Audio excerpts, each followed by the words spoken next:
The dust of the saloon floor was a tapestry of regret, woven with spilled whiskey, mud, and the phantom trails of men who had long since stumbled into the unforgiving night. It rose in lasses spirals in the slanted afternoon light. Each mode a silent witness to the despair that clung to the very timbers of the building. This was the world Leanne knew, a world of suffocating silence, not of the ears, but of the soul. For 10 years, the beautiful 24-year-old wrapped herself in a shroud of deafness. A sanctuary and a prison built from the ashes of a childhood traumas she could not speak of. It was a lie that had become her truth. A performance so perfected that she herself sometimes forgot the sound of her own mother's llaves. Her father, Bao, a man hollowed out by recent wine and aventures, saw her only as a flawed commodity. His voice, a graggy rust that always seemed to scrap against her nerves, could throw the low murmur of the saloon. Slammed his palm on the scarred wooden table, rattling the tin cups and the tension of the three infant men sitting opposite him. They were ghouls in dusty clothing, their eyes holding the flat, predatory gleam of those who take what they want without a second thought. The girl, Bao, slurred, gesturing with a dismissive flick of his wrist order, who stood by the far wall, a ghost in a worn brown prairie dress. Says my last tack. A good worker, strong, one of the men. The leader with a jagged scar that bisected his eyebrow, sneered. What good is a worker who can't hear a command? Says Dummy Gosbow. The air grew sick, heavy with the stench of unwashed bodies and cheap liquor. Leanne kept her eyes fixed on a crack in the floorboards. Her had a frantic drum against her ribs. She could feel tear gases on her, dissecting her, praising her vow, desperate and cornered, played his final cruel card, and laughed a short ugly bark. That's the beauty of it. No backed up, no planning. Says Dev, take her, and the depth is cleared.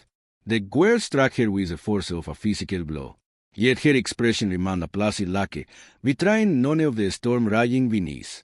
Say was property, a mullet to be traded. As the scarred man rose, his shadow falling over her like a shadow. A new silence fell upon the room. This one was different. It was cold, heavy, and sharp at the edges. In the doorway stood a man who seemed carved from the wilderness itself, tall and broad, with a face weathered by sun and sorrow, immobile with a stillness that was more menacing than any loud threat. His name was Corbin, a whisper in some towns, a curse in others. He said nothing. He was weeping over the scene, taking in the drunken father, the leading predators, and the silent girl. He walked to the table, his spurs the only sound, a quiet rhythmic chime of impending judgment. He didn't draw the pistol that unlocked on his hip. He didn't nito. His presence was weapon and oak. He simply looked at the scarred man, did not bow. His voice, when it came, was low and calm, yet it seemed to shake the very dust from the air. Ella played you for her. The journey away from the desolate outpost was a silent procession under a vast and indifferent sky. The sun backed the crackers, and the horizon shimmered with it. Corbin walked ahead, his longing straight eating at the mills with an economy of motion that spoke of a life spent traversing such unforgiving landscapes.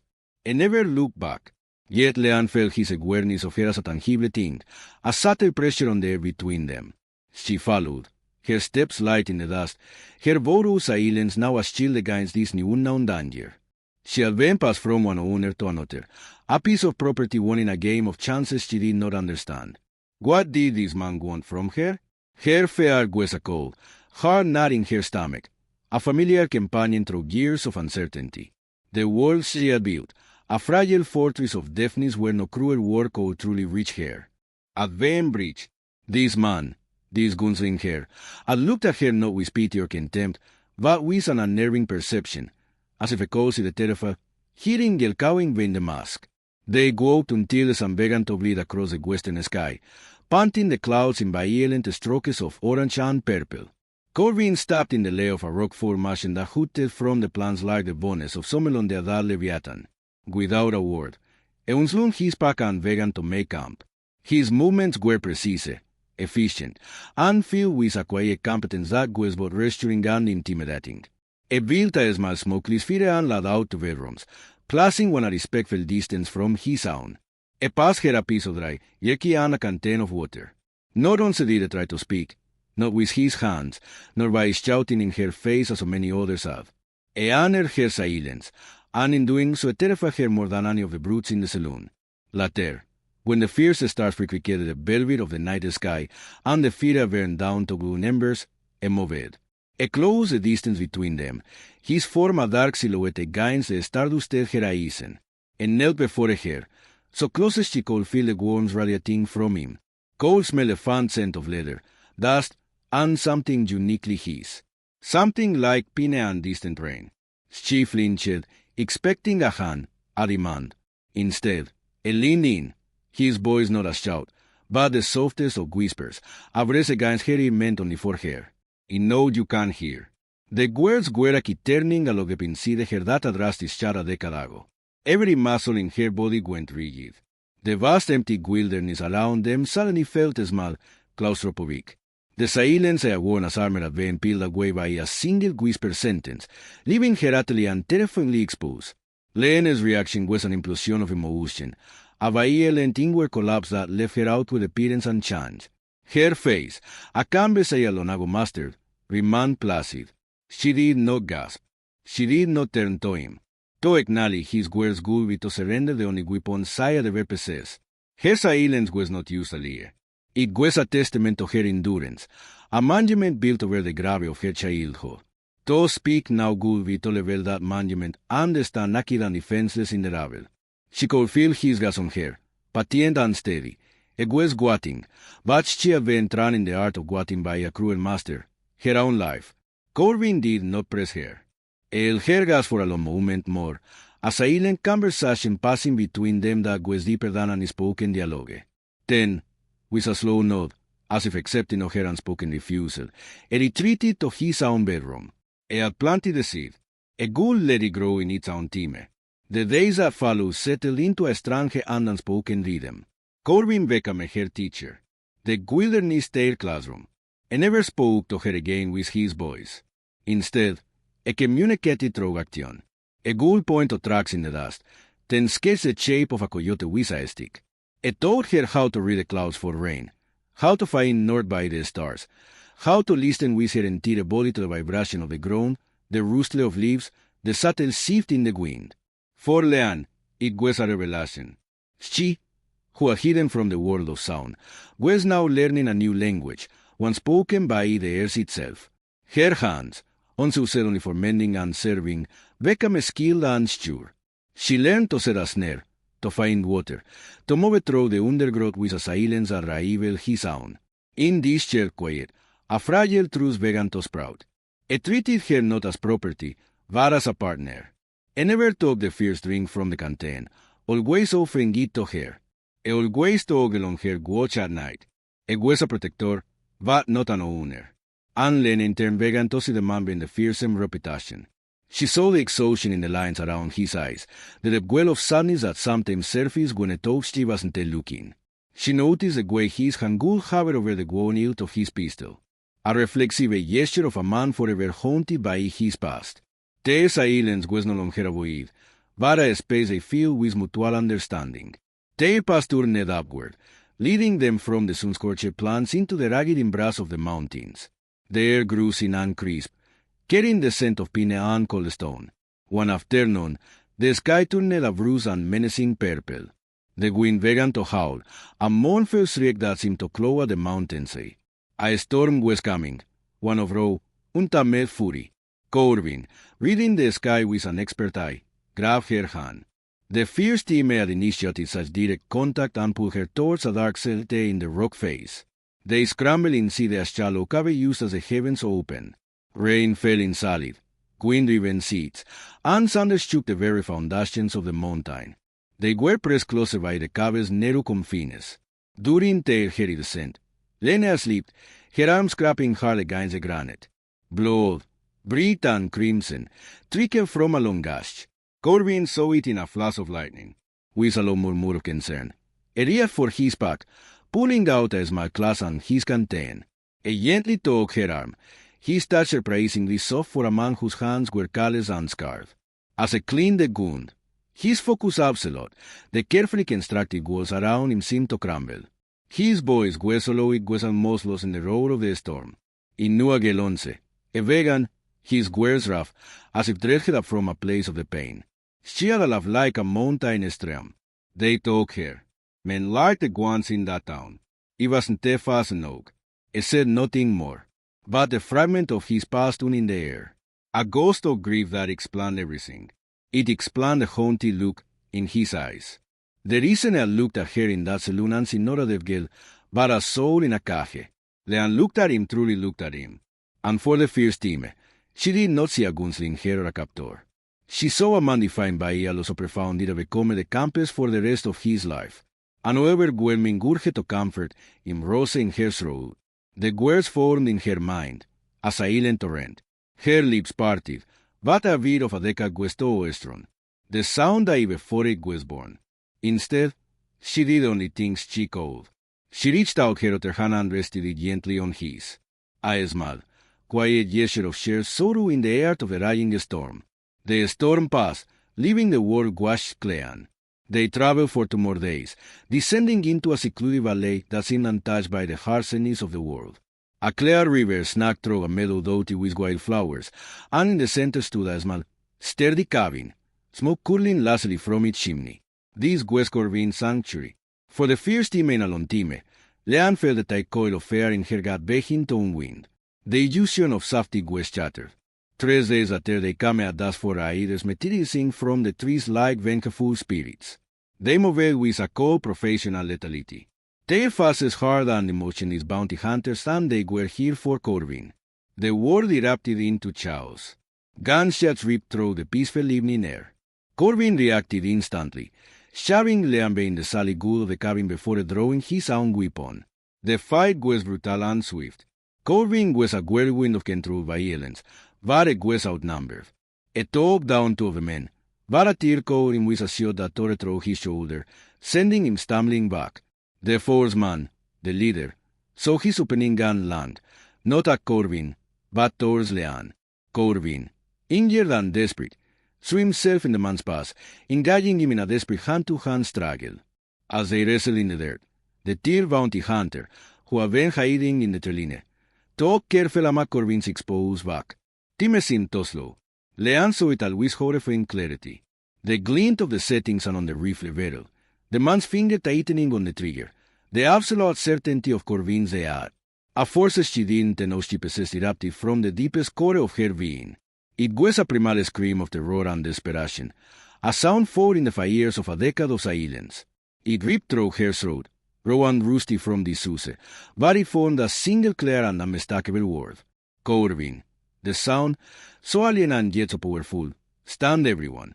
The bounty hunter with the rifle flinched, his shot going wide. The leader, grappling with Corvin, hesitated for a fatal second. It was the only opening Corvin needed. It broke the man's soul and ended the fight with a final, desperate shot. Silence descended on the Morepan de Ballet, sick with the smell of gunpowder and the weight of what had just happened. Corvin stood breathing heavily, his arm bleeding freely. His eyes locked on Lene. He looked at her not with gratitude or surprise, but with a profound, soul-sucking awe. The silent, vulnerable girl was gone.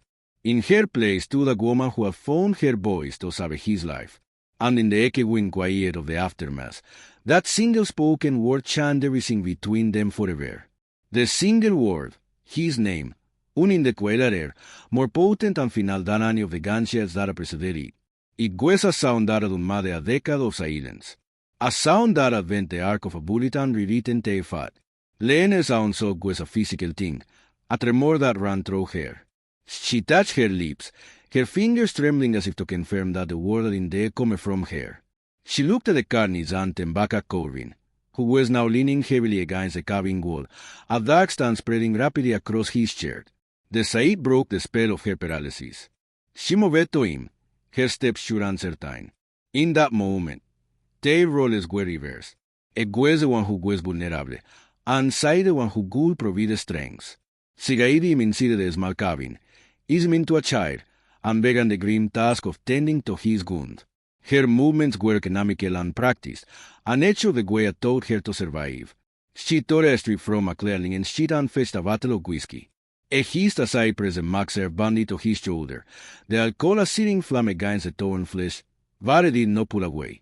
He watched her, his eyes tracing the lines of her face, the fierce concentration in her brow, the physical pain was a distant thing to the overwhelming sense of wonder. He had known her silence was a shield. But to hear the proof, to already be the very thing that saved his life, was a revelation that shook him to his core. They sat in the fire light long after the gun was dressed. The silence between them no longer a barrier, but a shared space of contemplation. Le ene nuto semen had not been common bandits. The time for unspoken truths was over, and divided the sound of her own voice. She looked at him, her gaze direct, and posed her fierce question in a decade. Her voice was husky, a little rough from disease, but it was clear. Who are they? Corbin looked at the dancing flames. He had carried his past like a set out for so long. He wasn't sure knew how to take it off, but she had learned the truth. They work for a man named Retorne. A vegan, his voice low and heavy. In another life, he knew him. My name wasn't always Corbin. It was Corbin Torne. The name Torne carried the ring of immense wealth and power, synonymous with Rallows, cattle empires, and a ruthless ambition that had carved a dynasty out of the untamed West. Barrett is my brother. Corbin continued, the worst tasting like us.